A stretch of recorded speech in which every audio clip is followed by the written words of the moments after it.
Hi and welcome to Anime Plus. It's been claimed that treasured objects are where the soul resides. What do you imagine lives among trash, if I may ask?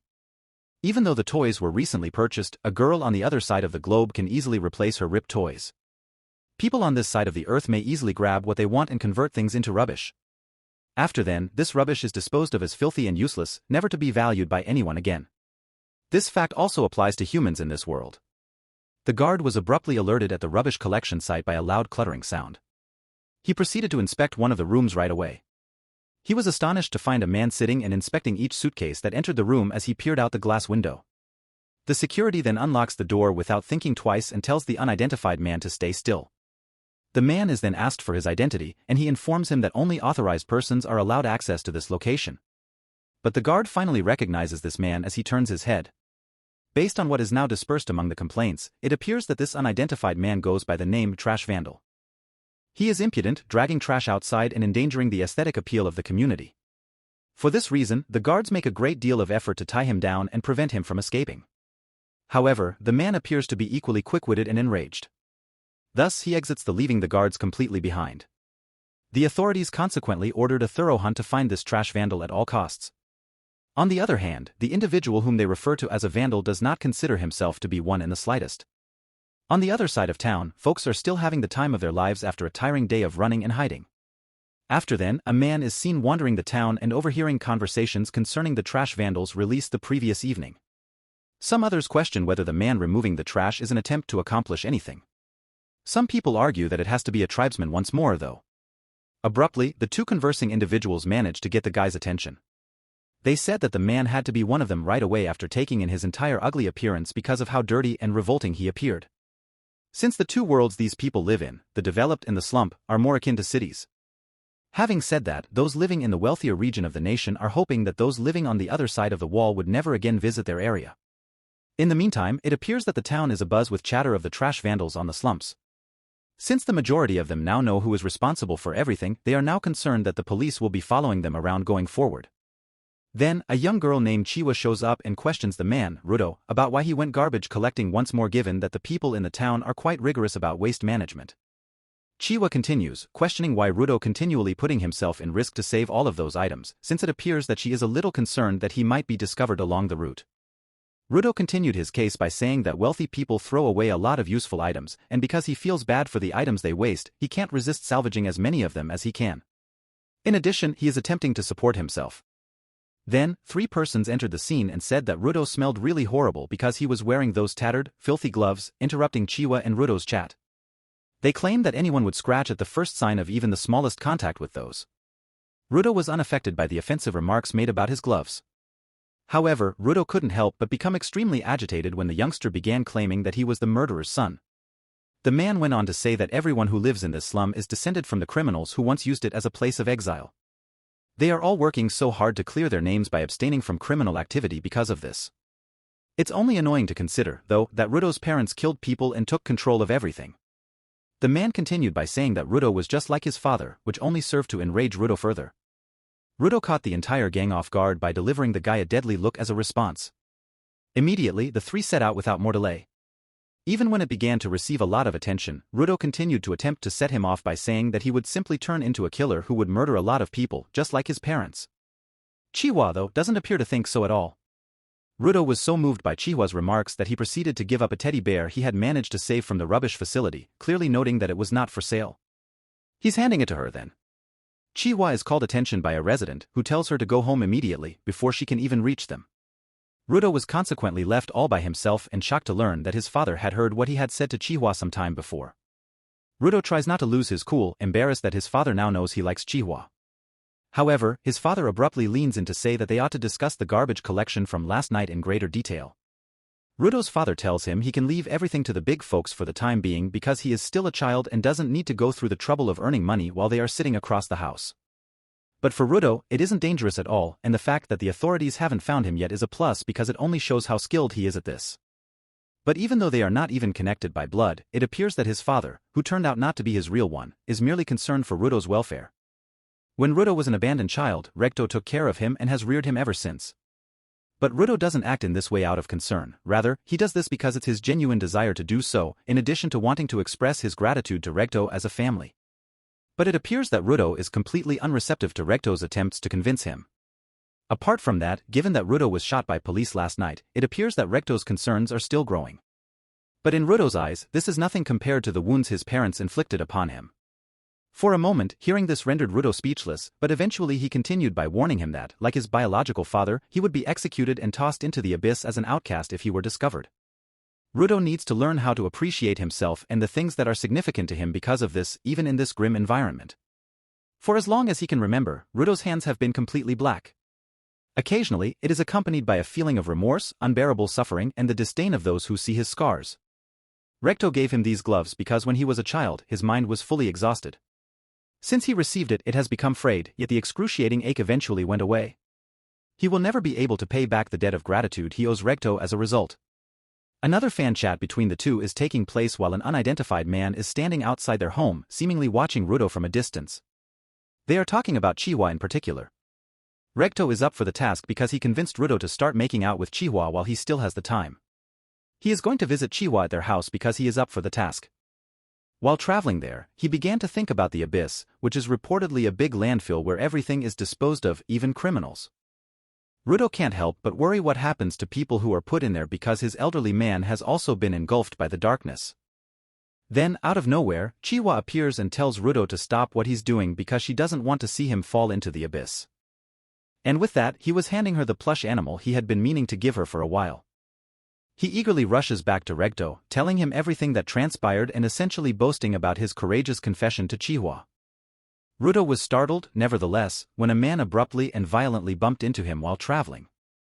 Initially perplexed, Rudo eventually found himself speaking, all the while eager to return home. However, it appears that he had no idea what was waiting for him at home. Recto is seen laying on the ground, covered in blood, and on the point of passing out when he opens the door. Rudo looks for assistance.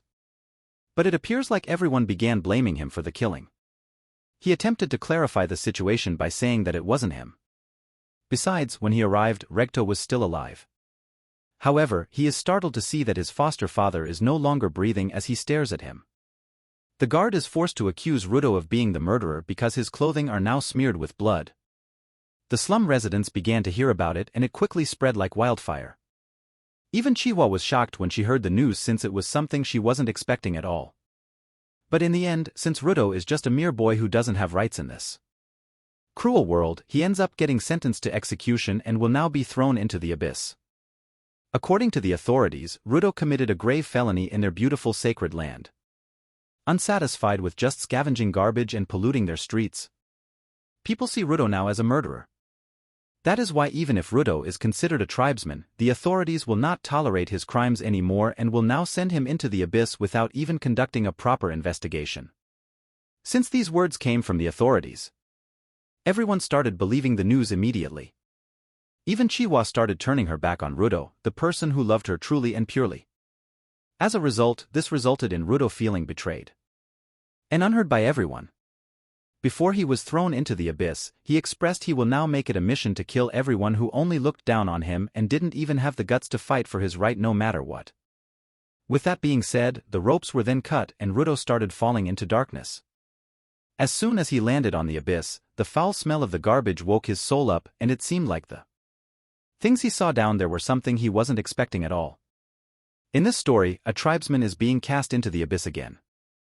Back when Rudo was still a child, he kept on listening to people who continuously questioned why this person even committed a crime even though they already knew they would be dropped into a world of darkness. Some just couldn't comprehend how those impure tribespeople think. Most even termed them as truly filthy beings. So this made Rudo wonder, why is it that everyone is so concerned about the filth and the crooks, yet no one cares or even considers what would happen if they fell into the abyss themselves? A moving live pile of rubbish is relentlessly pursuing him. How the hell did these beings even get here is the only thought that crosses his mind. Rudo is so obviously exhausted and has a look on his face that it's difficult for him to act normally. He is now under attack from the monster and he is doing everything in his power to survive. However, when he leaps from one corner to the next, he is startled to discover that dead people's skulls are scattered everywhere. He already understands that the only way he can survive this chase is to figure out what's going on, even as the creatures continue to sway. But he manages to destroy every one of these beasts as he leaps from one corner to the other. Prior to taking that action, though, he can't help but feel resentment toward the beings from above who cast him into this hellscape. His suffering and hardships don't seem to end no matter how far he flees. Furthermore, he is completely aware that if he continues to breathe in this air, his lungs will eventually fail. Nevertheless, given how chaotic everything is here, it appears like he would likely struggle to accomplish it. He can't help but wonder if there is any safe spot in a world full of junk like this as he surveys the area. As time goes on in this desolate and uncharted environment, Rudo appears to have already reached a breaking point in terms of his physical state. He burps himself and the monsters begin to feed off of him once more.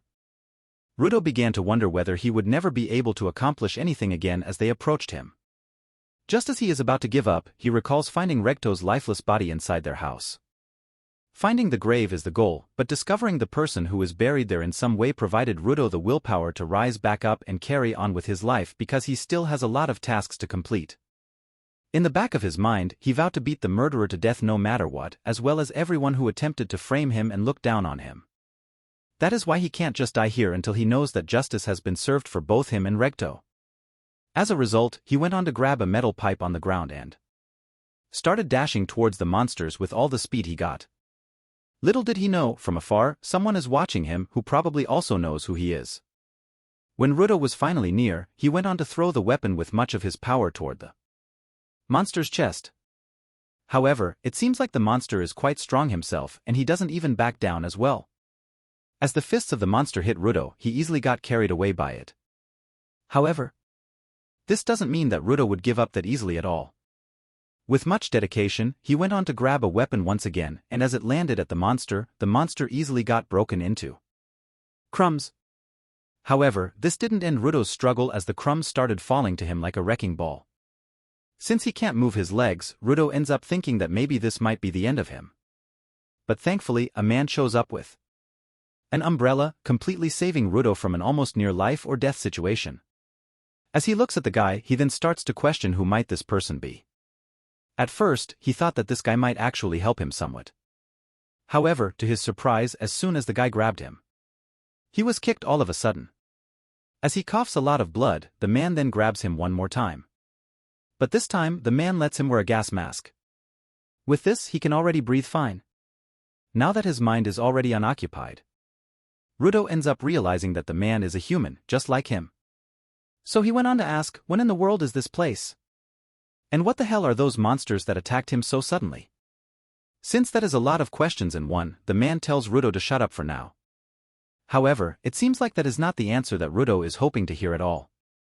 So without stopping, he keeps being persistent in asking the guy those questions again and again, stating that he has fallen from above and he has no idea what is going on in this abyss. Which is why he badly wants to know what this place truly is. Since Rudo is pretty much persistent about it, the guy then tells him that this place is not underground, and he should not make any loud noises since if he does, he might attract other monsters again.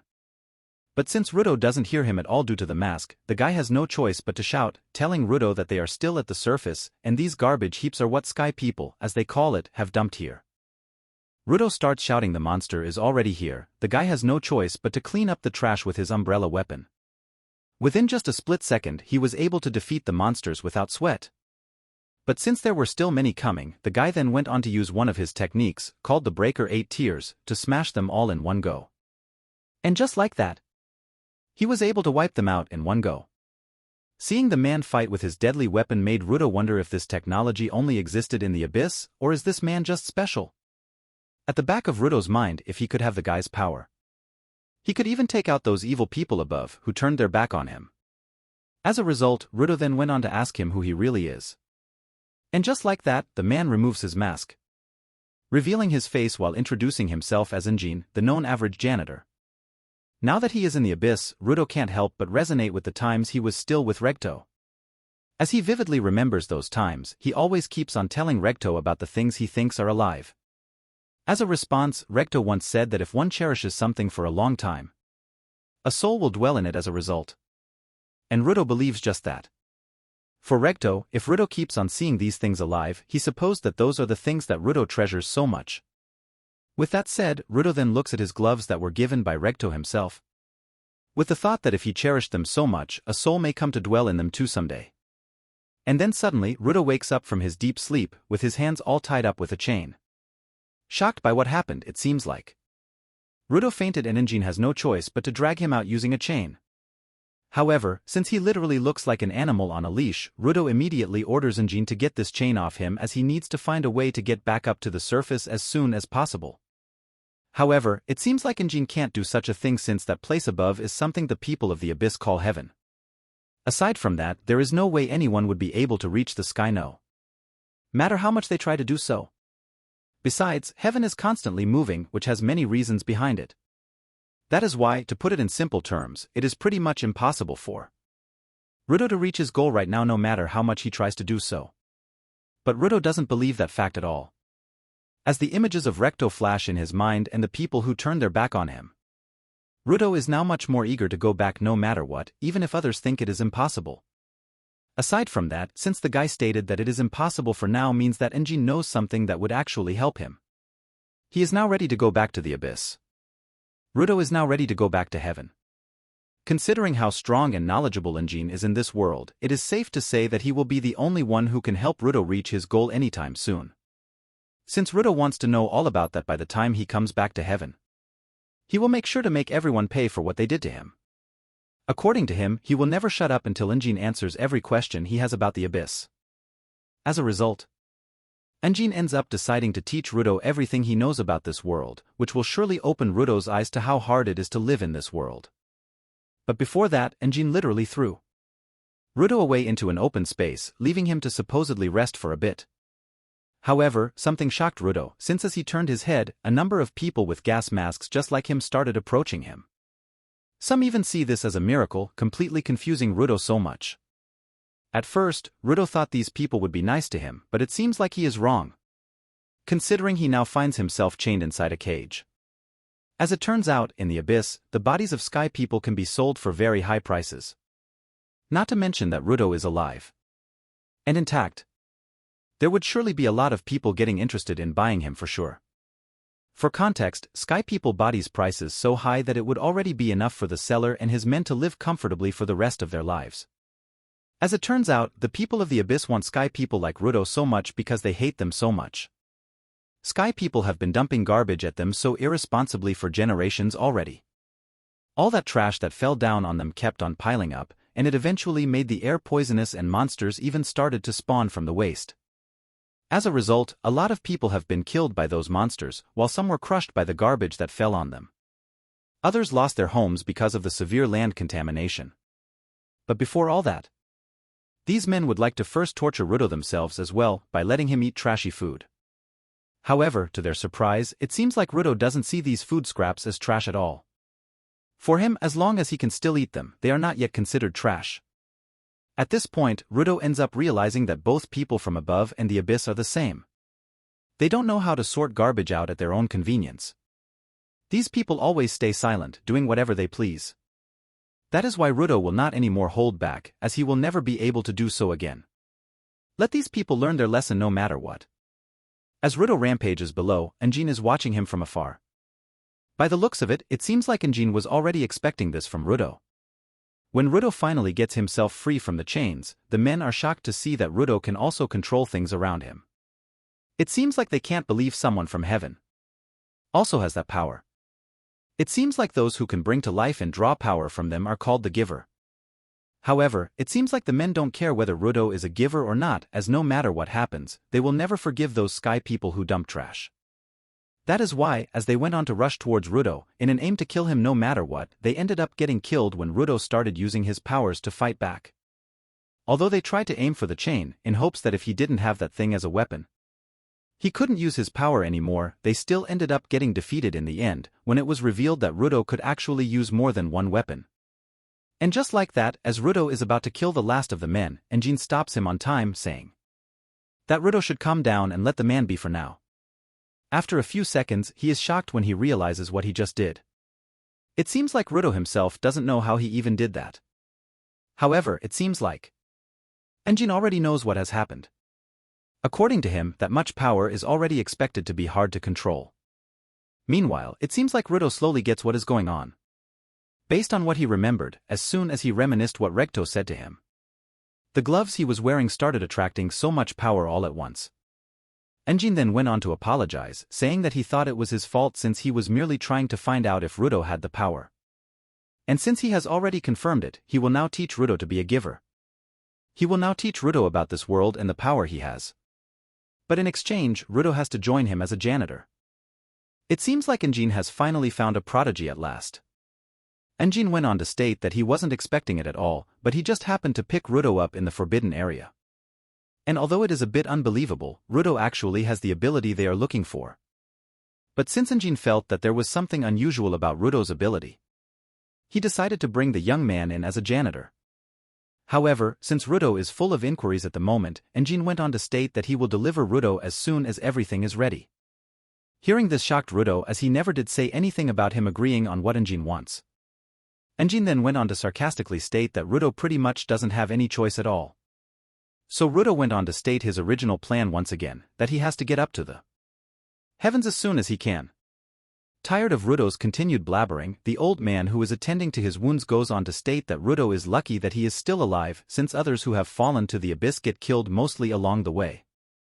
Aside from that, considering he was thrown into the forbidden area, in cases that he had breathed a little more of the air there, for sure, Rudo was already dead by now. What's more is the fact that he was even kidnapped after that. So if the old man sees it, Rudo brings so much bad luck, yet he is lucky to still be breathing and kicking right now. On top of that, Rudo should also thank Enjin for covering his treatment bill. However, this doesn't mean he will join the janitors, since after all, right now, his main goal is to find more information about the abyss so that he can find a way back to heaven. So Enjin went on to warn him that sky people like him wouldn't be welcomed by the people in the abyss. Based on what happened earlier, it is safe to say that despite how many people he tries to ask around the area, sooner or later, once these people discover the truth about his identity, for sure, his death will come next. So to keep it simple for Rudo, Enjin pretty much means that this world isn't so kind as to just give Rudo information for free. That is why if he is expecting he can do it alone, then he should just have allowed himself to get killed a while ago, as he will soon be if he steps that door alone. That is why without any choice, Rudo ended up coming with Enjin in the end. The abyss that Rudo thought was entirely made out of garbage, so he wasn't really expecting that there was such a thing as an abyss, but he was. While he and Enjin are eating, Enjin goes on to inform him that down here, along with the garbage, various emotions, thoughts in particular are accumulated easily. At some point, these thoughts will transform into energy and cause various phenomena. One of them is the formation of aberrant beasts. These beasts will attack whenever they come across a human.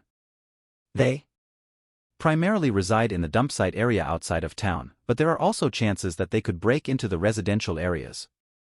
So Rudo went on to suggest that they should fortify it. But as Enjin stated earlier, this type of monster can't be killed by ordinary weapons, because their cores are no trash but thoughts. However, when a person uses an object that they have worn for many years and treats it with care wholeheartedly, a thought will dwell in it as well. And these objects are called the Jinki. Only a Jinki in which a thought resides can defeat the thought that is the aberrant beast's core, but only a few people can draw power from those Jinki. And Rudo is one of them. He and Enjin are pretty much so-called givers. In other words, the janitors are an aberrant beast's core. They are the abyss of the abyss, and the abyss is the abyss of the abyss. That is why this abyss needs as many givers as they can, which is why Enjin wants to make Rudo a janitor himself.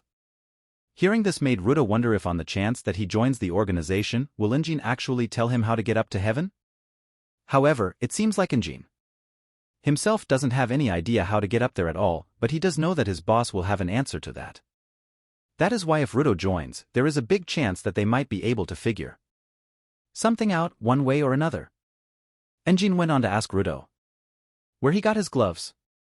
With a sad expression, Rudo stated that it was given to him by his father, and it is now the only memento he has of his father. At the back of Enjin's mind, although the gloves appear all tattered and old at first glance, but one can easily tell that they are well taken care of. Keep taking care of important things. There are many people who are incapable of doing so. That is why it is easy to tell that those gloves Rudo has have nice soles.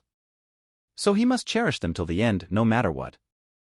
As Rudo's tears are about to fall, Enjin then changes the Topic immediately. But before Enjin can even continue with what he is saying, Rudo goes on to state his thanks for Enjin's help. Hearing this made Enjin smirk a little. After a few seconds, he then went on to throw a bag of money at Rudo, saying that these are the funds he can use for now, so he must spend them wisely. At first, Rudo feels like this is too much already. So Enjin then says that he will be able to use the money he has earned to help the janitors and help the janitors. Hearing this angered Rudo so much.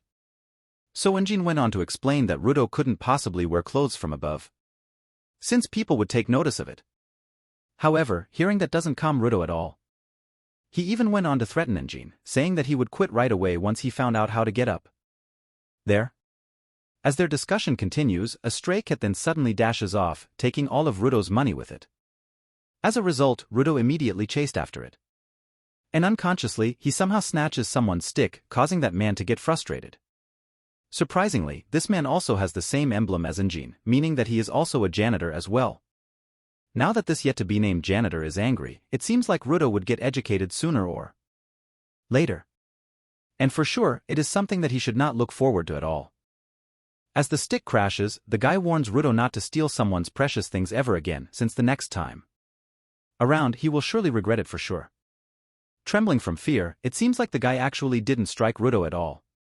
He was just scaring him to teach him a lesson. Aside from that, it seems like this janitor knows who Rudo is, as he heard so much about this so-called prodigy from Enjin. Since they still haven't introduced themselves formally, the guy went on to state that he is Zenka Nijic, a janitor who was with Akita. And that Enjin trusted him to be in charge of educating Rudo from now on. However, he has never imagined that he would have to teach Rudo basic human behavior, that if he steals someone else's stud, he will surely be beaten to a pulp. So to avoid further discussion, Rudo went on to explain that he was just trying to catch that cat who stole his money and he just accidentally grabbed the stick out of pure stress. However, it seems like Zenka doesn't believe Rudo's explanation at all, to the point that he even blames Rudo's parents for not educating him well enough. Knowing Rudo, he could take every hurtful word thrown at him, but whenever his father is already involved, he can't help but get furious about it. Rudo was shocked when he heard those words coming out of Zenka's mouth, considering Zenka didn't even know anything about him or about Recto, who raised him with unconditional love. Then suddenly, Rudo remembered what Recto told him about the act of compromising in times when he wanted to be heard. If he loses his temper, no matter how good he is, people will remember him as the villain in the story. That is why he needs to take a moment to cool his head and consider how the other person is feeling. Others' feelings is the only thing one must not forget to consider if one wants to take control of the world. However, if you are not willing to take control of the world, you will have to take control of the world. If Rudo looks at the situation in a bigger picture, Zenka only snaps because he thinks something precious was taken from him. And if Rudo were to put himself into Zenka's shoes, he is sure enough that he would also react the same way. Aside from that, it seems like Rudo himself is a bit shocked at what happened, considering this is the first time he ever felt how to make peace with others. Remembering what Rector stated about the power of smiling, Rudo tried to put on a smile in hopes that it would lessen the tension between them. However, it seems like it ended up with Zenka getting the wrong idea. So, this made Rudo wonder what actually went wrong. Is his eyes too wide? Or shouldn't he have shown his teeth? The truth is, since Rudo didn't want to give up just yet, he went on to give it another try. But surprisingly, it still didn't go the way he was hoping for. So, in the end, the two ended up in a fight once again. As they prepare their jinkies for the duel, Zenka is a bit surprised when he realizes that Rudo can pretty much turn everything he touches into a jinky using his gloves. Shocked by Rudo's ability to turn anything he touches into a jinky, however, Zenka is still a bit surprised that he would match a super ordinary guy like him. And it seems like Zenka is not joking about the super part as he dashes on to attack Rudo with his weapon, effortlessly knocking the so-called prodigy to the ground. It seems like Rudo is a bit slow to catch on, so it is more likely that having a jinky is the only thing that is great about him. And Zenka's is nothing more than a stick. Although Rudo's spirit is already deteriorating, it seems like the young man still hasn't given up just yet as he keeps on standing up no matter how many times he has already fallen. With each smash of Zenka's stick, the pro-janitor starts to call Rudo names, saying that his attacks were useless and that his abilities were lacking in so many ways. But his seriousness transitioned into anger when Zanka realized that Rudo used a plunger as a weapon of choice. Angered at the fact of all things in place, Rudo decided to use something that has poop in it to use against him. However, it seems like Rudo now is in deep fury as his veins are already bulging while he tells Zanka to stop messing around as the fight is still on. As Rudo went on to attack, he was a bit confused when he noticed that Zanka started acting strange when he began to get into a fight with Rudo. Zanka keeps on running away, begging Rudo to stop this nonsense at once. Enjin enters the scene with him driving his jeep, happy at the fact that the two are now already friends. When he finally learned about what happened, Enjin couldn't help but laugh out loud. On the other hand, it seems like Rudo is also shocked when he found out about this, as he actually never realized he was fighting with poop while being so confident about it. But nonetheless, it was still indeed a pretty interesting first meeting. So to make things a bit more casual, Enjin went on to introduce Zanka to Rudo as the best giver in handling the jinki among the janitors. That's why Rudo needs someone to learn from. Zanka is definitely that guy. Meanwhile, it seems like hearing Enjin acknowledging him also made Zanka quite surprised, as this was something he wasn't expecting at all. While they are talking in front, a girl named Rio is chilling at the back, sleeping like a baby through all of this noise. When the boys already noticed her, they went on to ask when did she even get there. To her defense, she was a bit curious about Rudo. That's why she decided to hop on for a bit.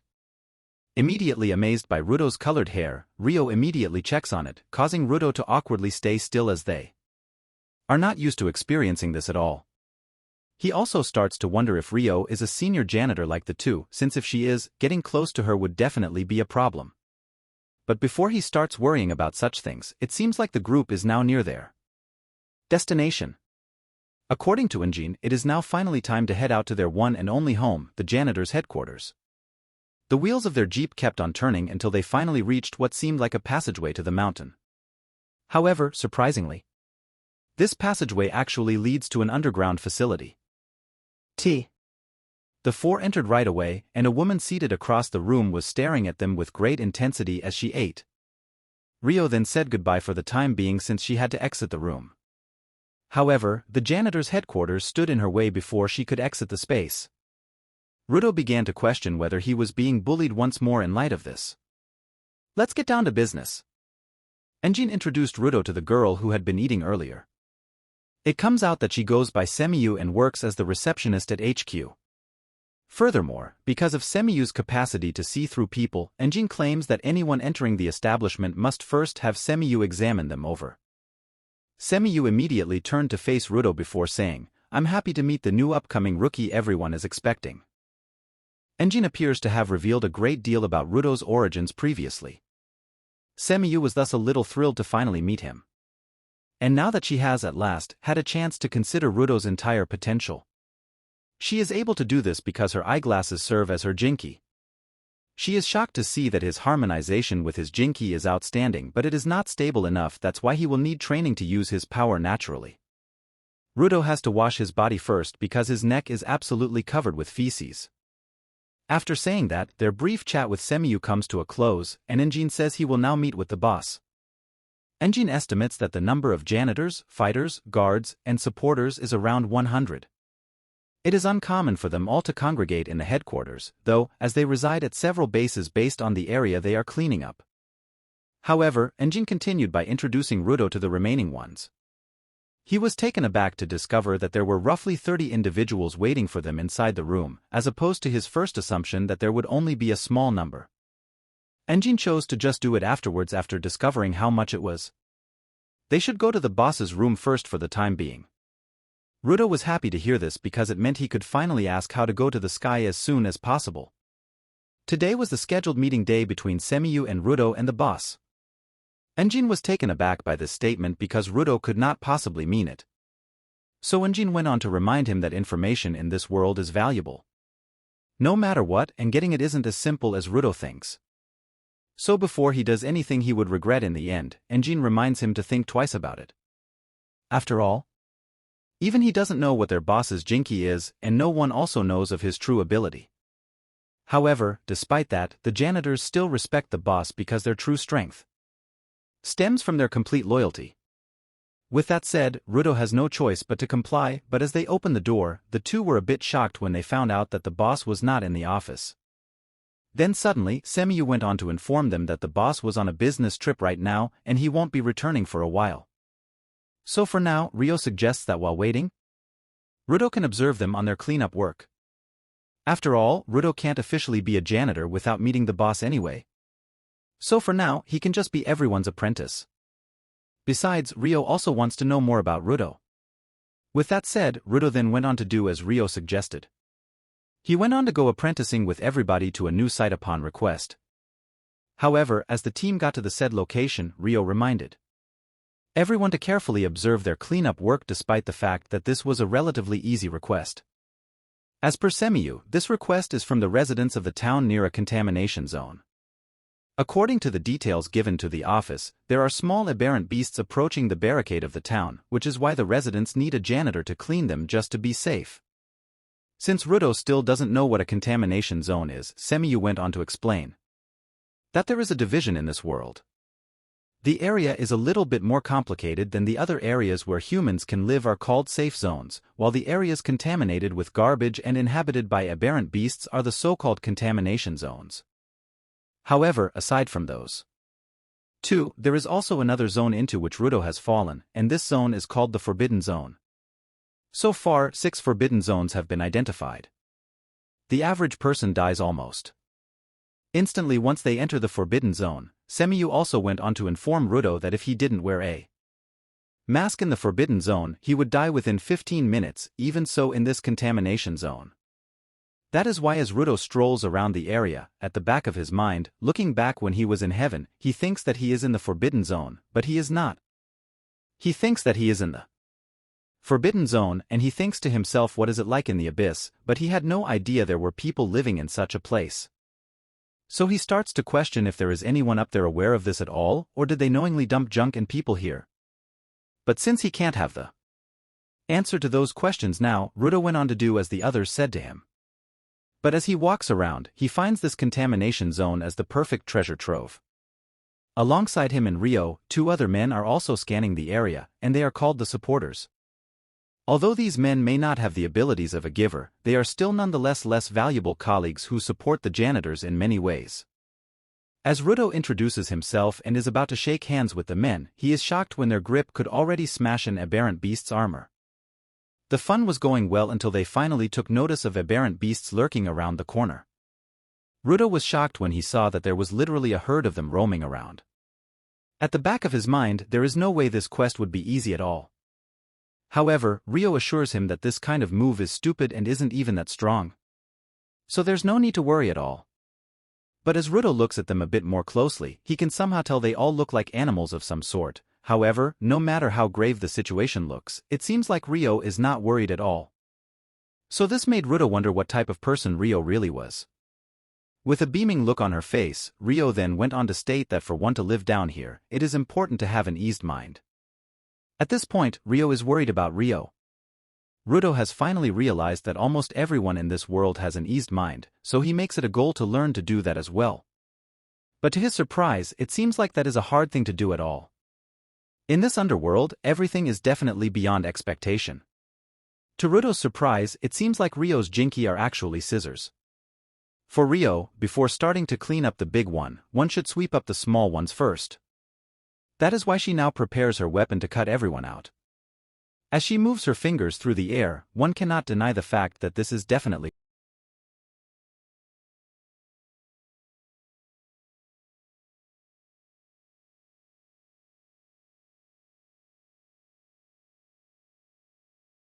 so this made Rudo realize that everyone probably has their own way of using things. Before Ryo gets out of the zone again, the supporters remind him not to slack off just because he is observing, since for sure the abhorrent monsters would also target him if he didn't move at all. As he observes everyone, he realizes that even if he is able to move, he can't do anything else. Once they have weakened them, the giver will finish them off. Pretty much the way janitors fight. So as the fight tends to set up, Rudo is a bit emotional now that he keeps telling himself that he will only help until he achieves his goal. Meanwhile, now that the space looks much cleaner, Ryo went on to start attacking the big one. That is why the supporters will now crush the small ones as much as possible and keep them out of the fight. And when one of the supporters stumbles and is about to get attacked, Rudo steps in to help.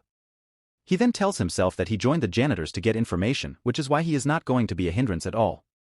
So despite the struggles he feels, he will show everyone that he also has what it takes to be a janitor who actually helps. However, when he is already hyped up, he then suddenly notices that he doesn't even know how to use his power at all. But before the worst thing could even happen, Rio went on to step right in to help. Rio then commends him for having the courage to save someone right in an instant. After the long fight, the team has now finally breathed a little. The supporter then apologizes for letting his guard down. Then the supporter asks if Rio is done cleaning up the big one. However, it seems like she was just able to cut it in half, but it didn't work as expected. It seems like that one, no matter how many times she tries to cut it with her jinky, it does not disappear at all. With that said, it seems like the janitors are now facing quite a serious situation. Meanwhile, somewhere in town, it seems like the person who supposedly wanted to kidnap Rudo is now in the hands of someone who is looking for the sky person.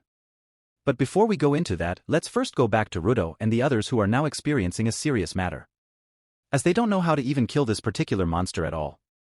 It seems like this is the first time to actually see an aberrant beast that is unaffected by a jinky at all. According to Rio, the vital points of an aberrant beast are identical to that of a living creature.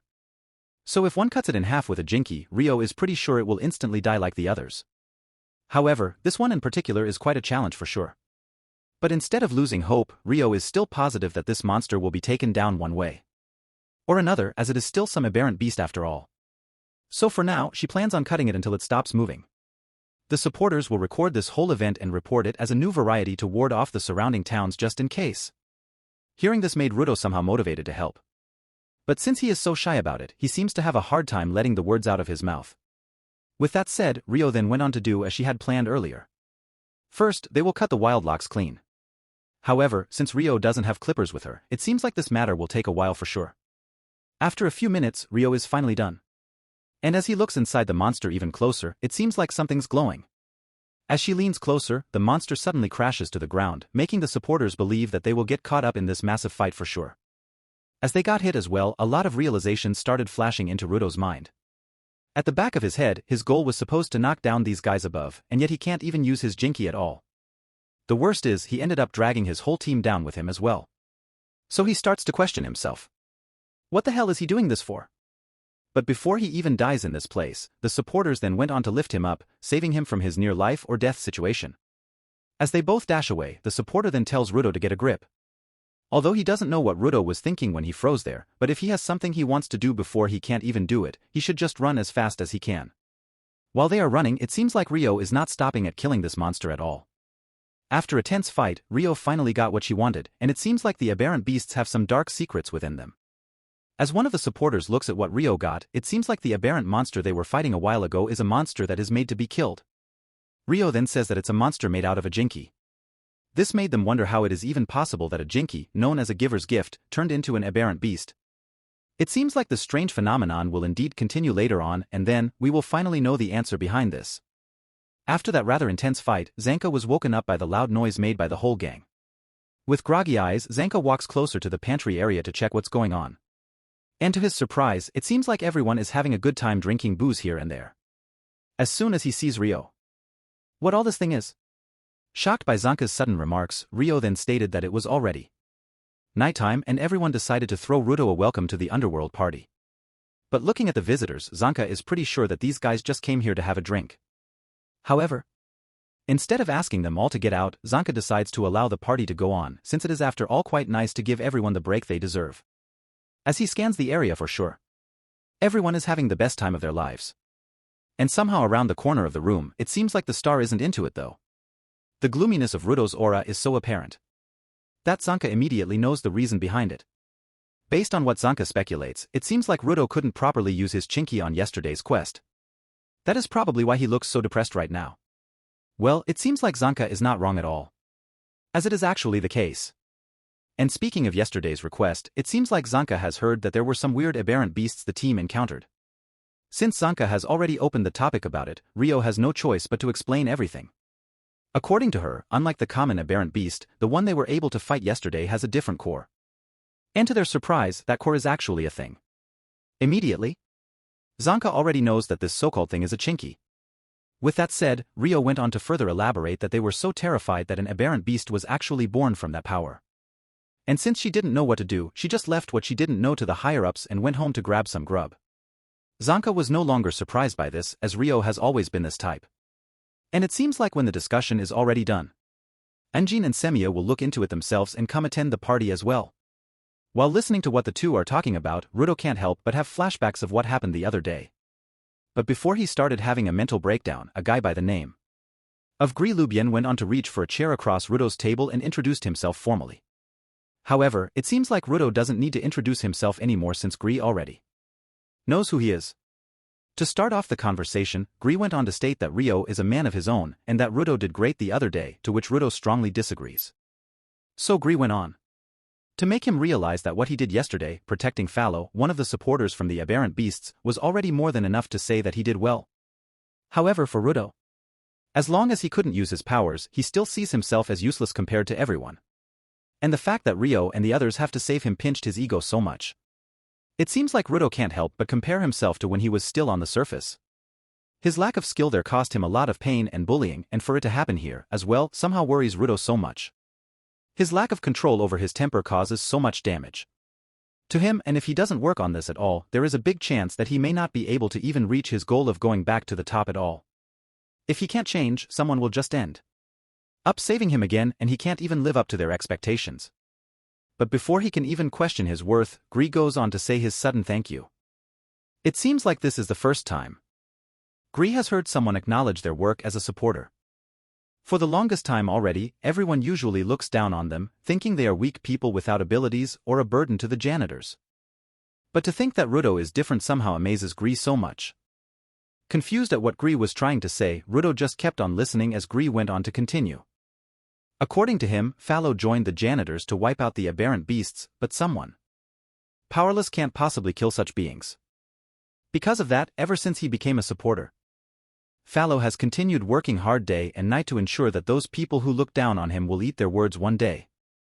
With that being said, Gri went on to ask Rudo, aside from wanting to be strong and living up to the expectations, what is it that he actually wanted to do? This question startled Rudo a bit. These kind words and the soft pat on his head made Rudo a bit emotional. But before his tears came out, Anjin and the others then enter the scene, inviting the young man to grab something to eat. As the night falls deeper, the team starts to finally form a close bond with one another. But somewhere in the wastelands, the man who was looking for Rudo is still on the hunt. The next day, Semyo received a phone call from an unknown person ordering the janitors to hop into another request once more. As she calls everyone for a meeting, before they even get to it, Semyo is still on the hunt. She is still on the hunt, but she is not here yet. Semyo went on to explain that although Rudo is not one of them yet, the main reason why he called Rudo was due to the nature of the request. According to the requester, a merchant passing through the contamination zone was attacked by one of the aberrant beasts, then took an important cargo. However, that is not the exciting part yet. As stated by the requester, the cargo that has gone missing is not ordinary at all. Inside it is a living person who has fallen from heaven. And since finding another sky person one after the other is obviously unusual, it was decided that a sky person like Rudo would be better suited to handle the matter. Besides, Rudo might actually also find any clues to get back above, just as he planned to do so. However, instead of getting pumped up about it, it seems like Rudo is pretty much confused and anxious about what's about to happen from now on. Gri then went on to express that Rudo's sire looked like he had a lot on his mind right now. So, he went on to reassure him that he was not alone. He was also here to assure him that the final decision was still up to him.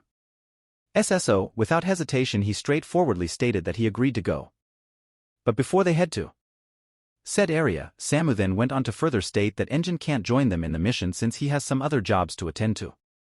Even so, with Zanka on his side, it seems like they could team. Semyo is sure, as per what Engine said, that everything would be fine. However, it seems like Zanka himself is shocked by that statement. But since it is already Engine who believes in him, Zanka has no choice but to leave the team. With that said, as they reach the said area, before they go on with the plan, it is revealed that Gri actually has an amulet he prays on every time they are on a mission. In his prayers, he asks for the safety of everyone's safe return before each job. But Gri went on to state that it's nothing that fancy, as he just got it from a stall nearby. However, he did mention that there is nothing wrong with praying for everyone's well-being. In the midst of their conversation, a girl then went on to grab their attention. She introduced herself as the merchant who made the request, and she is here now to show them where the aberrant beast is. Immediately, Rudo started asking questions about the sky person. This woman kept telling them about.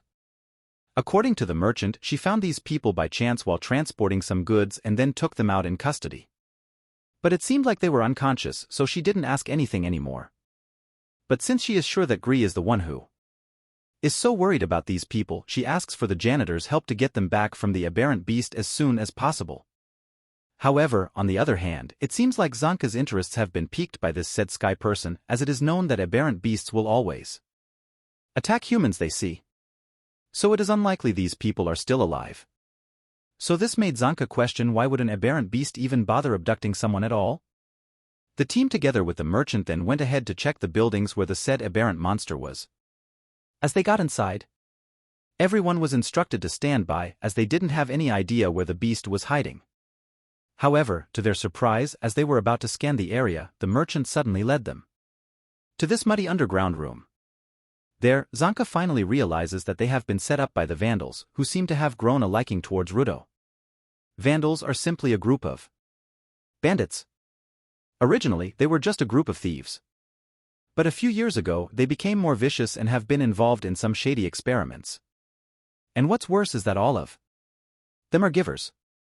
Since they have now realized the Vandals' target is none other than Rudo, Gree made it a priority to ensure that Rudo gets out of this place safely. While he is at that, Zanka on the other hand is assigned to take care of the rest. On the way out, it seems like Rudo even plans to take out the guys himself. However, Gree went on to tell him that these people are not the same as the kidnappers he has met before. Since they don't know what kind of power these Vandals will use, Gree made a decision to tell everyone to keep their distance as much as possible. Meanwhile, back to Zanka, it seems like he is having a one-on-one conversation with the Vandals, who stated that they have no intention of selling Rudo at all. According to one of them, they just want to know more about the heavens. For that sake, it would be better if they hear it directly from a sky person himself. They would like to ask questions like, how could the people above survive while crossing that border alive? But before they can even continue with their discussion, it seems like the Vandals are getting a bit impatient. So, one of them went on to initiate the first attack. As that person's Jinky, clay people started emerging from the ground, attacking Zanka in every direction. However, defeating these soft and squishy beings is not as easy as it may seem, considering a real person is hiding in one of them. As a result, Zanka ended up getting trapped in the middle of the enemy's scheme. With his little time he has observed his enemies, he has finally noticed their weak points. With just one stomp he ended up slashing every one of the enemies in sight. But little did he know, someone was already lurking behind. Meanwhile, the Vandals are now in the middle of the battle, and the Vandals are now in the middle of the battle. Meanwhile, Rudo, Gree, and the others are still escaping. And it seems like they have finally taken notice that the fighting sounds have finally stopped. As they run forward, the supporters somehow manage to find an emergency exit by the end of the hallway. Before they started making their way up, the team hoped that they would get to the top without any issues at all. Since they can't use their chokers here, they need to get up to the top and call for backup as soon as possible. When Gree is about to check on Zanka, a loud stomping sound towards them is heard, making Gree and Rudo relieved, thinking it must be Zanka already. However, to their surprise, it's not Zanka at all. Immediately, the team went on to ask who this unknown guy was. But to their surprise, he started hopping around like crazy. As soon as he got his eyes locked on Rudo, this unknown man couldn't help but get his hands on Rudo no matter what. Now that they are already trapped, they have no choice but to go into combat with this other bandit. While everyone is already stressing out, it seems like this bandit is a bit excited about what's going to happen next. The fact that a sky person is with the janitors only means that he is now going up against the janitors' organization as well. In a joking way, he sighs for a bit, saying that it is such a bummer he is late, and the fact that he is a bit directionally challenged now is also quite frustrating on his part. Aside from that, his encounter with Zanka a while ago also caused him to be a little bit late. But that's not important anymore, as Rudo is finally right in front of him, and he's not going to be able to do anything. Hearing this made Rudo worry about where and if Zanka was still okay. The unknown man then assures Rudo that Zanka is not dead as he didn't kill him, but he was just put to sleep in the meantime. But the poison he injected into the young janitor might have been a bit hard on him. And just like that, the unknown man started transforming, shocking Rudo so much. As the others started falling, Gree didn't hesitate to protect Rudo no matter what, even though his life might be at risk. For him, whatever they are up against, no matter what their worth is, he will make sure that they don't get hurt. However, he will not be able to do anything to protect his comrades no matter what. However, with the strength of the unknown man, it didn't take long before Gree ended up getting killed. At this point, Rudo is already traumatized, with questions filling up his head one after another. Questions like, why would Gree or anyone else support him? Is he even something to save for? However, these concerns would never be able to be answered because the guy who fought to protect Rudo was ultimately killed in front of him. As Gree's life was torn away, memories of his previous existence began to surface. Rudo experienced so many emotions from the pictures of his foster father that he appeared to be living his life in the open once more. In his flashback, the face of Recto being concerned about him is seen. It seems like at such a young age, Rudo has already been so hard on himself. As he bangs his head against the wall continuously, Recto tirelessly asks him why he is doing all of this. As it turns out, to avoid hurting other people, Rudo started hurting himself instead, which made Recto a bit frustrated at some point. However, since Rudo is still a child, Recto just went on to tell him that the pain in his hands should have subsided and calmed down a little by now, so there is no need for him to even meet other people. So Recto went on to ask if there was something else that urged Rudo to do such a thing. Rudo's answer shocked Recto so much. According to the young man, there are no valid reasons at all. And yet, all this time, he is just frustrated at something that he can't even put into words. That is why, doing this, he is now a child. During this time, despite the struggles, Recto tries his best to help Rudo see and do a bunch of stuff and find something he loves even if it is little by little. Aside from that, Recto also told Rudo that one day, this empty room of his would be filled with his favorite things. And just like that, Rudo started living life once again. However, no matter how many sports, hobbies, or chores Rudo does, it seems like he just can't find that one thing his heart is really yearning for. But Recto didn't give up, as he knew one day Rudo would definitely reach that point eventually. As they were about to go home from another day of activities, the civilian dumping site somehow caught Rudo's attention. As the person leaves, Rudo immediately rushes to snatch the broken toy the woman has thrown in the garbage, startling Recto so much. As Rudo got his hands on the toy, his tears started pouring like crazy. According to him, he just can't believe that someone would throw a thing when it is only slightly broken. And the fact that this toy isn't even finished yet just broke Rudo's heart so much. That is why he now made it a mission to find worth in things that have been discarded. Hence, how he ended up loving collecting garbage so much. With that being said, back to the present, it seems like Rudo's ability was not the power to turn anything he touches into a jinky. Instead, it is actually a power to draw out the value of anything he touches to the fullest. And just like that, the boy has now finally awakened his true potential. And hopefully, he will be able to do that again. And I hope you'll see that he is a little bit more confident than ever. Seeing how Rudo transformed into a powerful janitor, the unknown man can't help but be amazed by his view. Rudo's jinky is indeed something he didn't even anticipate coming, as he has no idea someone could be capable of doing such a thing at all. However, instead of getting scared about it, the man drools over the thought that he can finally get his hands on probably one of the strongest janitors there is. On the other hand, it seems like Rudo is not happy with it at all, as seeing Gree fighting for his life makes him quite furious. The first thing Rudo wants to do is to get the toy back. But he's not going to be able to do that.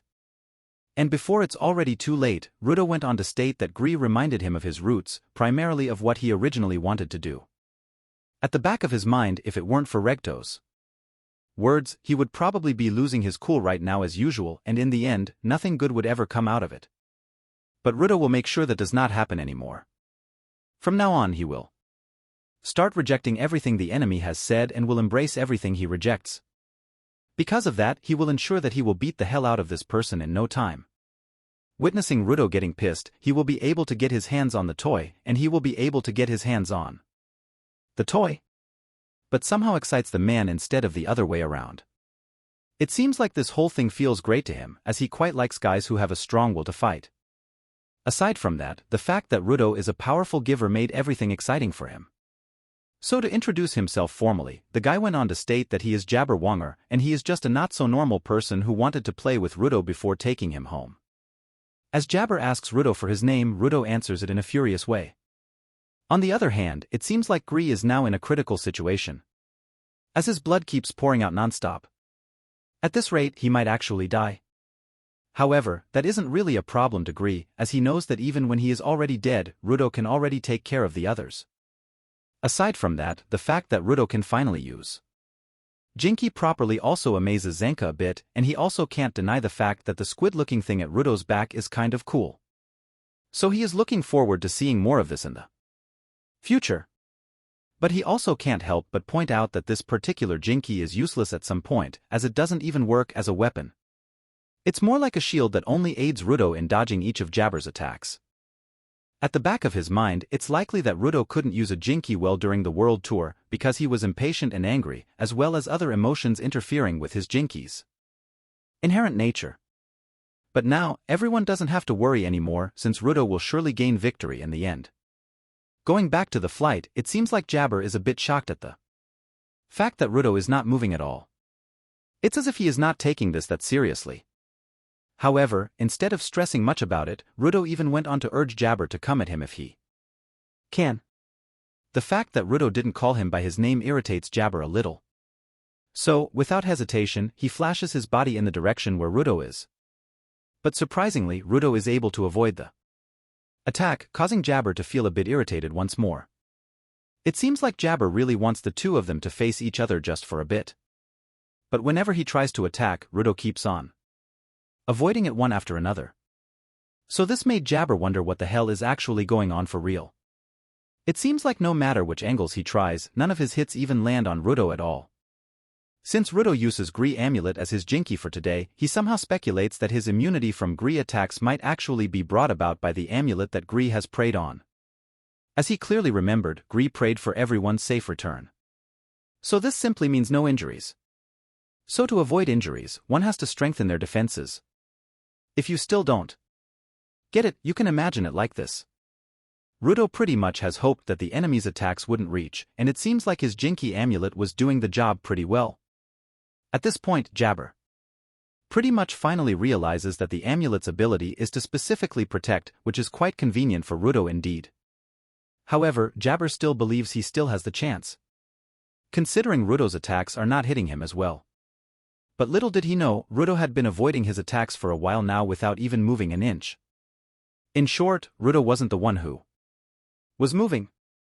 It was Jabber all along. In other words, Rudo pretty much knows Gree every move, no matter how spontaneous it is. Since this amulet can't be used for attacks because it embodies Gree prayer, Rudo has no choice but to use Gree weapon. With that said, Rudo will surely beat the hell out of Jabber with his fists alone. With just one punch, Jabber finds himself flying across the room. The impact was so hard that Jabber started bleeding for the first time. Despite the fact that Rudo looks at him with a furious glare, Jabber, however, looks more excited now than ever. It seems like Jabber can't believe that Rudo is able to make him move not by using his menacing ability but with his fists. As a result, Jabber now sees Rudo as a pain for Real. So, Rudo went on to throw Jabber's words back at him. Just as Jabber said earlier, Rudo is pretty much going to hang with him until he shambles. So, Gree tries to make Rudo feel guilty by asking him if he doesn't feel any remorse about hurting people at all. Sarcastically, Rudo went on to answer that he does not if it was Jabber. Hearing this made Jabber even more pumped up into defeating Rudo no matter what, as he was about to attack. Once more, Rudo repelled his hit without a sweat. But instead of giving up, Gree keeps on attacking. However, no matter how many times he tries to, Rudo always ends up finding him right away. Slamming, crashing, and thud sounds echo throughout the building, and with each hit, Rudo sends off to Jabber. No matter how much he stumbles, it seems like giving up is not an option for Jabber at all. In fact, he even started laughing every time he fell, as if it was just some sort of game. But Rudo knows that this is already enough, so he is giving Jabber enough time to get lost already. However, it seems like this whole fight satisfies Jabber so much, as he hasn't felt this good about getting banged up in a long time already. This statement shocked Rudo a bit, as he never thought, even once in his life, that a person could be so messed up to think like this. On the other hand, it seems like Jabber is not going to stop until he also gives Rudo the taste of his own medicine. As it seems like Rudo's Jinky can't react to things that don't have hostility or, in other words, intent. All these don't make sense to him. So, with a confused look on his face, he asks Jabber, so what? Jabber then went on to continue, revealing that his Jinky is called Mankira, and it has a potent neurotoxin in its right claws. So, without hesitation, Jabber went on to pierce himself with his own claws, shocking Rudo. Although it feels so nasty, and the pain hurts so much to the point that Jabber feels like he is going to pass out anytime soon, he still doesn't stop. In fact, he pierces his claws deeper and deeper every second. It seems like Jabber has formed a plan in cases where these toxins blow off his consciousness and drive him out to lash out violently. He wonders if Rudo's Jinky will consider him hostile. Just a thought makes him excited to find out the answer. Sweat dripping due to anxiousness, Rudo awaits if Jabber would even transform. And within just a few seconds, as expected, honed madness is now painted over the power of thoughts for Jabber. And it is just a matter of time before we find out if the plan of his would even work out or not. As the power, anger, and evilness start to run through every one of us, no one can deny the fact that his appearance and aura have indeed changed drastically. Although he was already full of darkness before, it seems like things have gotten much worse this time around. His veins start to bulge with his muscles getting firmer. His mind has also started getting clouded by evil thoughts. As Jabber's transformation continues, Rudo can't help but wonder if something good would even come out of this at all. Jabber's bones started cracking, and within just a few more seconds, the toxins had already taken over his head, causing him to act like a vicious beast. Despite his body still trembling from the sudden transformation, Jabber immediately runs towards Rudo, in the hopes that he can finally land a hit. Fortunately, Rudo is able to dodge the attack in no time, but he can't deny the fact that Jabber has indeed gotten much stronger than before. So he thought that if they didn't move away from Gree and the others, they'd for sure get caught up in this. So Rudo immediately decides to move as far as he can. But before he can do so, Jabber is already waiting for him along the way. Now that Jabber is near, Rudo tries to use his Jinky to fight his attacks no matter what. However, it seems like it isn't working at all. But Rudo can't deny the fact that Jabber is such a perfect example of a super masochist. So he can't help but wonder if he can even defeat a super masochist at all. As Jabber starts to initiate his attack, Rudo stays still, trying to look for an opening where he can enter. But before Jabber can land a hit on Rudo, someone somehow blocks Jabber's attack before he can even reach Rudo. As Rudo looks at the weapon thrown at Jabber, he is shocked to see that this weapon is the same as what Zanka uses. As he turns his head to his side, it seems like his speculation turns out to be true, as Zanka looks like he doesn't want to go back on his word at all. With a furious look on his face, Zanka tells Rudo to step out as he will teach Jabber a lesson himself. As soon as Rudo's eyes locked on Zanka, it seemed like he was a bit worried that with Zanka's shape right now, it might not be suitable for him to engage in a fight at all. Although he is still alive, he doesn't look that good anymore. The bruises he has everywhere are so apparent, so there is a big chance that he might get killed in the end. However, it seems like Zanka doesn't let such comments back him down. However, he is still alive, and he is still down at all, as he knows himself that he is not fit as a fiddle. So he reminds Rudo to not underestimate someone ordinary like him. And on the few minutes of observing, he noticed that Rudo couldn't attack with his weapon at all. He can't move that much because of dreads over the other side. Then Zanka said there was a chance that his weapon would react and move him. Since his love stick has a longer reach than his fist, there is a big chance that he can reach Rudo before Jabber's claws can. But it doesn't turn out the way Zanka says it will. Rudo is sure that he will be the one who will end up getting hit. So Zanka is ready to attack Rudo, and he is ready to attack Jabber.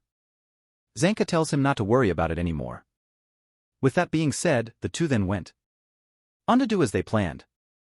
When Jabber dashes towards them, Zanka then goes on to hit Rudo as stated earlier. Along the way, Zanka reminds Rudo to always make sure not to let those claws touch him no matter what, since even a little prick is enough to immobilize him for a while. Rudo then tells him not to worry much about it since he will make sure such a thing does not happen at all. In the midst of their conversation, Rudo didn't notice that Jabber was already making his way towards them once again. So before Rudo can even notice, Zanka does as he planned. And it seems like that hostility test he is talking about turns out to be pretty real. Even Zanka is a bit shocked as he didn't think it would actually react. With that being said, it seems like Zanka has finally found something that would work against Jabber. So to start off, he will now hit Rudo very hard. And just like that, another hit has landed on Jabber once more. Aside from that, they even found out that Rudo can extend the flight distance, which Zanka found to be very interesting. However, it seems like Zanka thinks Rudo is being a bit rough, which Rudo finds fulfilling on his side, as Zanka and Rudo are already making their way to victory. In the end, it seems like Rudo's Jinky is indeed something that pierces evil. Since the fight took so long, Zanka can't help but get a little exhausted. So as soon as Jabber's defeat was confirmed, Zanka immediately lay flat on the ground, releasing a big sigh. It seems like he can't move anymore, as that fight a while ago was indeed rough and intense. Then all of a sudden, Gree Amulet started to crumble into pieces, shocking Rudo for a bit. After a few seconds, it seems like the amulet that helped them win victory has now turned into ashes. Based on its look, even Zanka wonders if those weaponized objects Rudo handles have a time limit, or is there another reason for it? While Zanka is filled with questions of curiosity, Rudo is left with guilt, as he knows that the amulet that he was holding was not working and that he was the reason why it fell apart. As he started to shake in sadness, Zanka from afar observes him. Then suddenly, Rudo ended up falling to the ground unconscious. As Zanka looks at him more closely, he then finds out that Rudo is actually already clawed in the back, yet he doesn't say anything at all. The situation is already grave, yet it seems like it will get worse when Jabber suddenly stands up and regains consciousness. Although he doesn't quite understand what happened, he thinks that he did pretty well while he was still alive. But he doesn't know what happened, and he doesn't know why he was still unconscious. As he walks past Zanka, the young janitor can't somehow believe that Jabber ended up still okay, even after those countless attacks thrown at him. Even after those awful beatings. Well, it seems like it is because of his left claw. Shocked by this, Zanka finally realizes that Jabber's Jinky might actually have healing capabilities. So Jabber says that his left claw, when used with just the right amount of toxin, can heal. And if he uses too much of it, it may become quite troublesome. With that said, since the poison he used on Zanka wears off immediately, he will just have to prick him again. In cases that he doesn't achieve his original goal, his upper heads will surely be going to be pissed off at him again. With that being said, now that things have somehow fallen into his favor, Jabber then went on to grab Rudo as he had planned since the beginning. He quickly remembers about the other vandals as he runs outdoors. However, Jabber made the decision to simply return to his former residence rather than visiting them. At that point, he first leaves them for the time being because he knows that someone will eventually come get them. He is surprised to find himself outside the building as he jumps out of one of the holes because he had assumed it would merely take him to a different floor.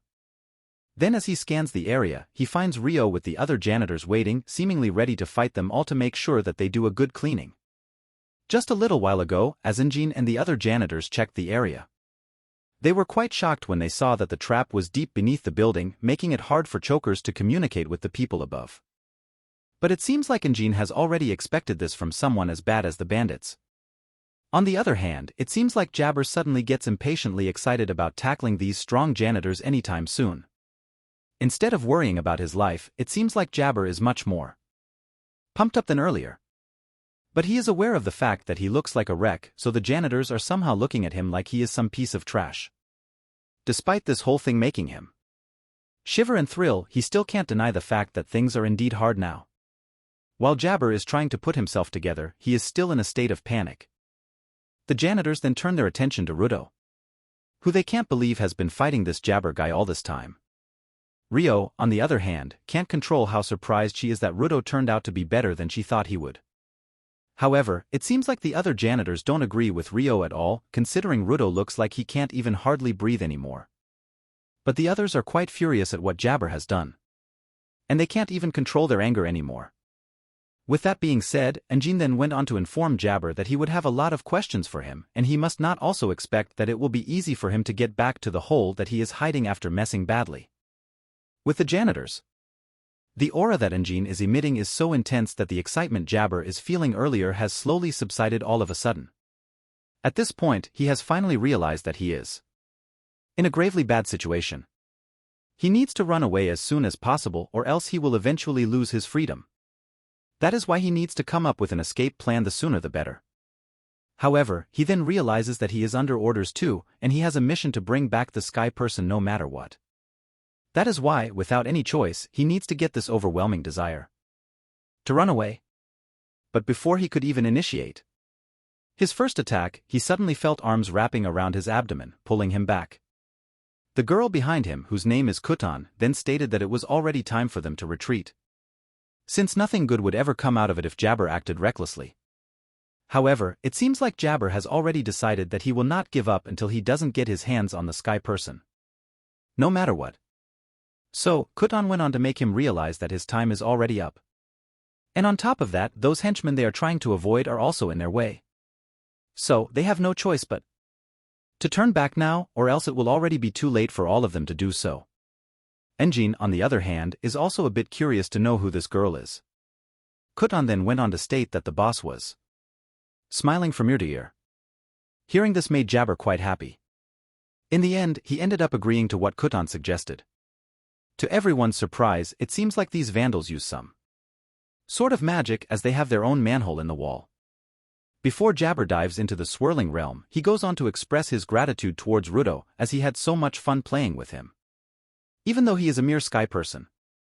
But since Rudo is still knocked out from the poison Jabber has injected him with, Jabber just asks the janitors to send off his regards instead. However, to Jabber's surprise, it seems like Rudo is still conscious somehow.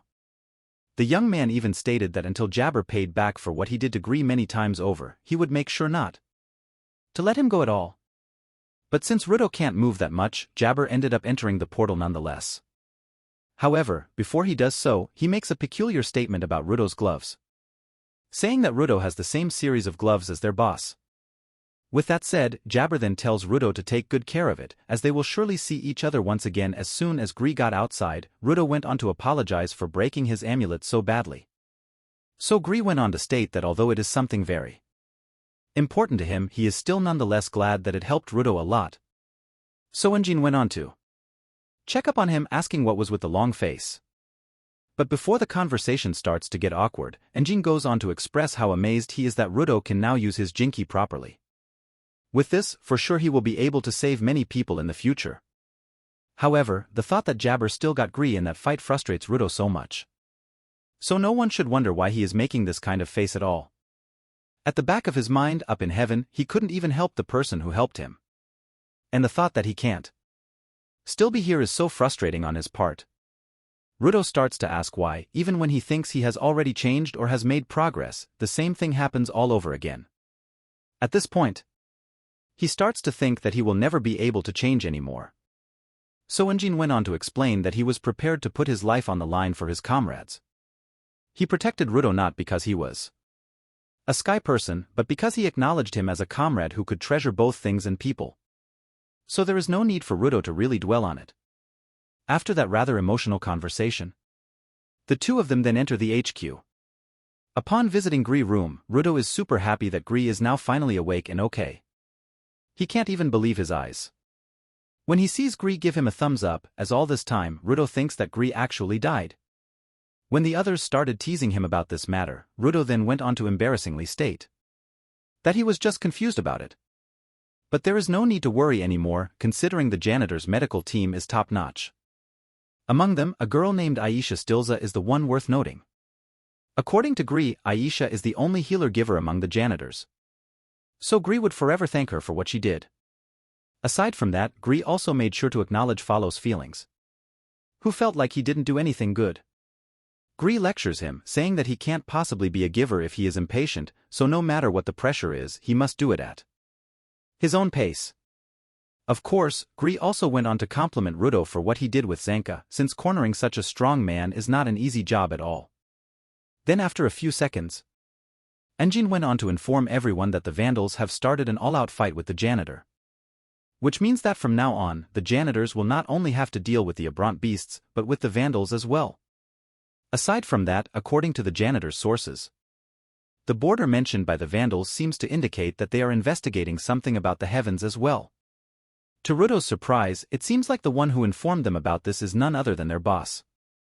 This tall, muscular man then went on to state that it was a pleasure to meet Rudo. He then introduced himself as Alla Corvus, and he was the head of the janitors. Even though they haven't known each other for that long, Alla immediately asks if Rudo indeed wants to find out how to come back to the surface, as he is under the impression that Rudo is here in HQ just for that information. And right off the bat, Alla went on to state that they don't want anyone like that at all.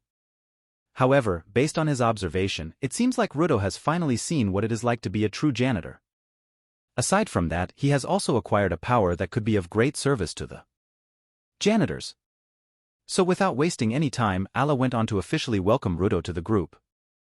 With that being said, he was then given a set of uniforms to change to, and Alla also gave him more information regarding the border.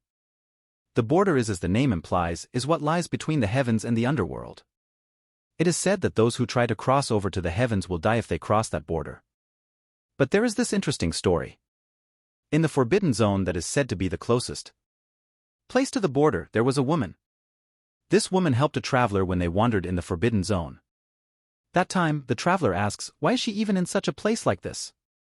The woman said she sees people coming down from above. The woman had lived there for years, and she had said that there was someone who could go up and down and not die. With that said, there is a big chance that she has seen someone who could cross the border anytime they want. So if they find a way to find this person, then they could definitely figure out how to send Rudo back to the heavens in no time. So despite the fact that going there is dangerous, there is no doubt that Rudo is still going no matter what. 6 hours later, it seems like Rudo is so hyped up about it that he suddenly wants to go to this place right this instant. With much force, he tries to break out of Faloa's grasp, no matter how many times Falo tells him that this is not the right time yet. So, Engin ended up joining their discussion, explaining to Rudo that before he can live in the Forbidden Zone, he must need to be prepared since that is such a dangerous place to go to. After all, he must be out of his mind if he thinks that he can tackle such danger without even gathering information or ascertaining his power. Although it is a good process that he is now able to use his power, this is not enough for him to say he is already strong. He must first be aware of the limits of its use.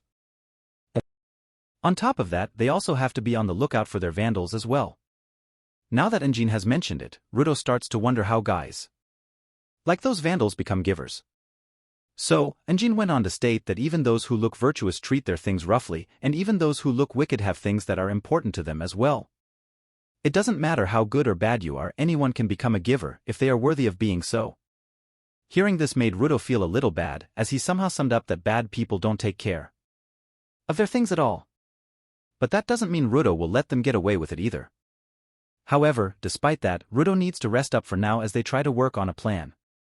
Rudo seemed unable to relax, though, as he seems to be thinking about it a lot. Luckily, Rio continued to ask him out when he was bored and asked if he wanted to take a tour of the headquarters. The eating hall comes first, followed by the restroom and then the training room. To Rudo's astonishment, it appears that life in the wastelands is vastly superior to life above ground. He can now experience a number of things that he was not able to before, such as consuming sweets, which is something that, on the surface, is exclusive to wealthy people. However, Rudo is free to eat everything he wants for however long he wants to hear. Rudo eventually became friendly with the other members of the group after some conversation. On his approach to his room, Zanka happens to discover something that appears to be a ball. He initially believes it to be an invader, but it turns out to be only Rudo, who became bloated from earlier sugary food consumption. When the official training starts the following day, Engin watches how Rudo will advance during the process. To their amazement, though, it appears that Rudo will never be able to use a Chinky again. Even Rudo begins to wonder why, as he can clearly recall how to utilize his power, but it appears that he is unable to do so again. Zanka so begins to reflect more deeply. According to what he recalls, Rudo enjoys mending items that were once discarded. It is likely that it will only react to shattered objects if that is the basis of his talent. After saying that, the janitors searched the area for as much rubbish as they could find and then placed it on the floor. Ruto is then instructed to take it up and observe any reactions. Ruto follows the other's instructions even if at first he is unsure of it. He selects one and is taken aback by how well it worked. Given that Zanka is such an excellent trainer, it appears that Enjin was right to anticipate that Zanka's interpretation would be accurate. Zanka continued, sarcastically, by stating that it is quite typical because geniuses like Ruto are incapable of viewing themselves more honestly than regular people like him. He therefore warns Ruto not to belittle the thoughts of someone who is as ordinary as he is. But in the end, it was Ruto who became enraged rather than the other way around. Ruto's body begins to react so violently as he tries to manage as many items as he can that, in the end, he ends up with nose bleeding. Enjin claims that Ruto appears to have used Jinki so frequently that his body has begun to give way. As a Jinki, his gloves are of excellent quality, but his body just can't seem to keep up. Enjin continued, explaining that the longer one handles an object with great care, the more experienced and better it will become as a Jinki, as Ruto has no idea of the qualities of a Jinki. And they refer to this situation as the improved quality. Essentially, the stronger the quality, the higher the power. Power, but quality is not the only factor that determines one's strength in a fight. The ability to reflect this depends on the experience and mindset of the user as well. Certainly, if one person has used an item with care since childhood, the quality is probably good, so they wonder if it really affects the body that much. Aside from that, Brutal also wonders why the things he weaponized before fell apart in the end, but why are those he transformed right now did not even crumble at all. So he then went on to observe that even though he changed from one to another, it seems like these things still have a time limit. He then considers the possibility that this indicates they are regretful. Rio says that anytime Ruto uses something that people toss away, it suddenly serves its purpose sufficiently because he has the capacity to maximize the worth of those items. That implies that these weapons objects will abruptly disintegrate after the battle is over and Ruto is comfortable. However, it appears like Kutan and Jabber have returned to their camp at last. Additionally, it appears that their supervisor is determined to learn everything there is to know about Ruto. Ruto is finally able to relax after a demanding workout day. He proceeded to remove his gloves over these hours. And he was startled to discover Rio lying on his bed as he was ready to go to sleep. Rio went on to say that because her room was just slightly above Ruto, she was alarmed when she heard some groans and quickly went through the window to investigate. It might be due of his hands, in Rio's opinion. Ruto continued by stating, quite honestly, that he has excruciating hand pain when he doesn't wear any gloves. Somehow, Ruto's resentment toward his parents is rekindled by this talk. Rio continued by saying that parents do in fact provide their children with a wide range of experiences, both positive and negative. It appears that the janitors have something ready for Ruto the following day. Allah made the last preparations while his shield was still in action. It appears that entering the Forbidden Zone calls for janitors to wear this full-face shield. Now that the HQ has its own craftsman, Ruto is free of concern. But for now, Ruto will settle for a good luck charm until it is finished. It commands him not to be killed because nobody can predict what would occur in the Forbidden Zone. They'll have to employ a specific giver's power. Prior to that, though, the head announced which members would be going with Ruto to find the Lady of the Forbidden Zone. And from Akita, Zanka, Rio, Eager, Delman, Tomzi, the supporters Grizz, Follow, Thome, and of course, Enjin, it appears that there are a few of them. Stay tuned for next part. Thank you for watching. Please share and subscribe.